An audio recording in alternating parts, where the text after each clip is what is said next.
Young ছেলেপেলেরা একদম রোদ্দুরের মধ্যে যাচ্ছে মোদিকে দেখতে। মোদি আমাদের ভগবান, বুঝতে পেরেছেন? আর টিএমসি পার্টিতে সবাই চোর, সবাই বনগাঁয় চারদিকে সব জায়গায় গেরুয়া গেরুয়া করে দেবো, ঠিক আছে? সব জায়গায় 4 তারিখের পরে আপনারা দেখতেই পারবেন, আপনারা আবার আসবেন, কথাবার্তা আবার হবে।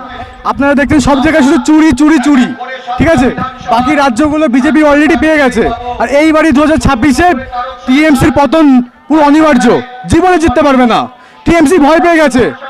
আপনারা দেখতে পাচ্ছেন কতটা ক্রেজ, আমাদের মতো ইয়ং ছেলেপেলেরা একদম রোদ্দুরের মধ্যে যাচ্ছে মোদিকে দেখতে। মোদি আমাদের ভগবান, বুঝতে পেরেছেন? আর টিএমসি পার্টিতে সবাই চোর, সবাই। এই আমাদের বনগাঁ দক্ষিণের কথা বলছি আপনাকে, ওর নাম কি বেশ? ডাকু, ঠিক আছে? ডাকাতদের টিকিট দিচ্ছে, যেতে কিভাবে তাই বলেন? ডাকাতদের মেয়েকে টিকিট দিচ্ছে, যেতে কিভাবে?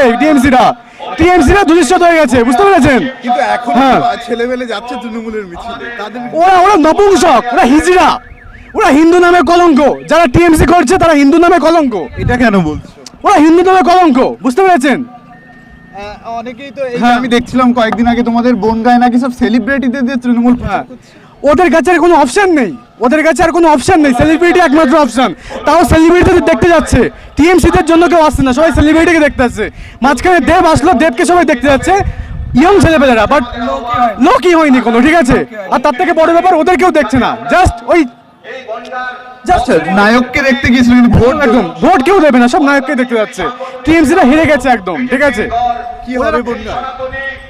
বনগাঁয় চারদিকে সব জায়গায় গেরুয়া গেরুয়া করে দেবো, ঠিক আছে? সব জায়গায় 4 তারিখের পরে আপনারা দেখতেই পারবেন, আপনারা আবার আসবেন, কথাবার্তা আবার হবে। এবার 26-এ বিজেপি সরকার আসছে, ভারতীয় জনতা পার্টি যারা আমরা সৈনিক, তারা অবশ্যই বিজেপি, আমরা চাই আমাদের রাজ্যে বিজেপি পার্টি আসুক। অবশ্যই তারা ভাবছে আমরা এসআইআর এর জন্য অনেকের বাদ গেছে, কিন্তু প্রত্যেকটা জনগণকে বলতে চাই তারা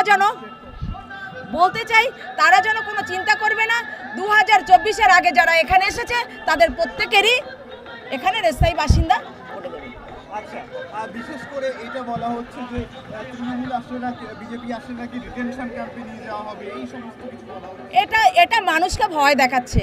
আদৌ সে যদি সেই সরকার হতো, সেই ভারতীয় জনতা পার্টির মোদি সরকার, যারা ভারতবর্ষে তাকে সবাইকে পছন্দ করে, সেই মানুষটার নামে যখন সে মিথ্যা কথা বলছে, এটা ভাওতাবাজি করছে ওরা। এই যে তাহলে এবার আপনারা কি পরিবর্তনের ডাক দিচ্ছেন? অবশ্যই পরিবর্তনের ডাক দিচ্ছি, পরিবর্তন হবেই। মা বোনেরা বুঝে গেছে আমাদের লক্ষ্মীর ভাণ্ডার আমরা চাই না। আমরা শিক্ষা ব্যবস্থা আমাদের ভেঙে দিয়েছে, আমাদের স্বাস্থ্য ভেঙে দিয়েছে, শিক্ষা ব্যবস্থা মাটিতে লুটিয়ে দিয়েছে। আমরা চাই সেই মাটিতে লুটিয়ে থাকতে আমরা চাই না।